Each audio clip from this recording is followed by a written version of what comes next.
and followed him. The same thing is available to you and I today. Jesus is walking by you today, asking you to leave everything you think is important in this life in order to receive the true treasures of the kingdom.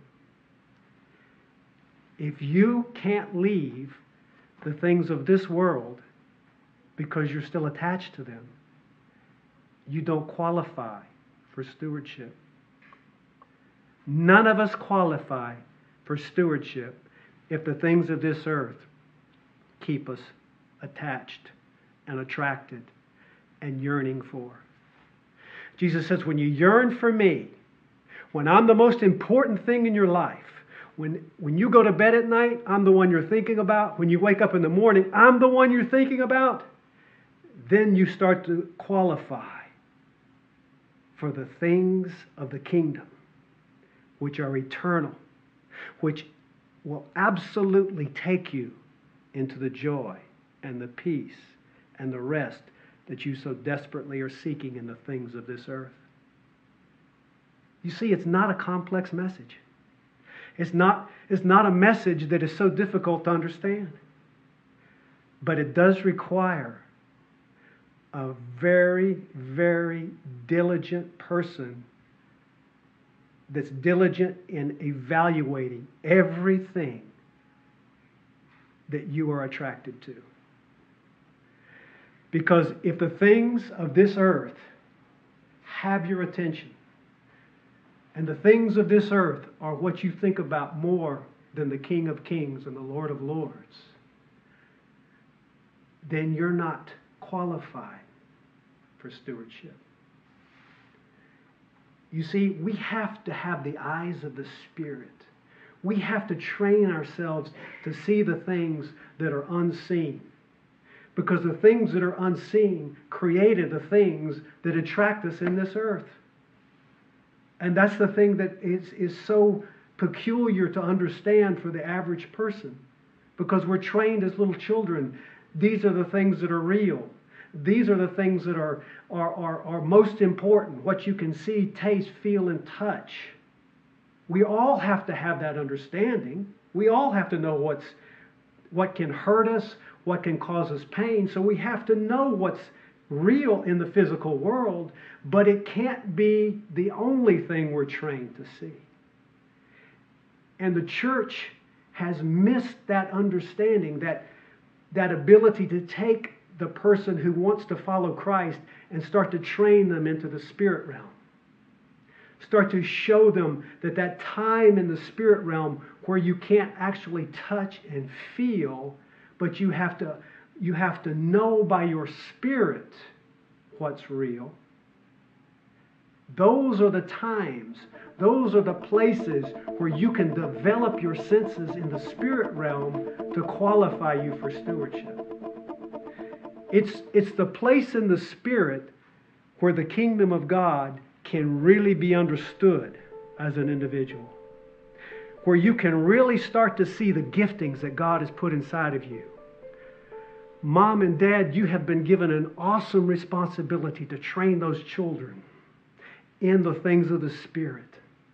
It's so important now in this age to train those children to understand the true importance of the things that are unseen. You see, children have a grasp of the invisible. That's why Jesus compares the kingdom of God to children. He says, unless you become as a child, you can't even enter the kingdom.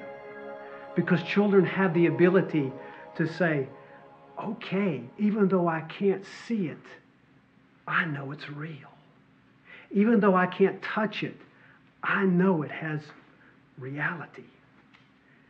And when you have that ability as a child, you have a step up on adults and teenagers and people who are in schools because they're trained to be so astute to the things of this earth.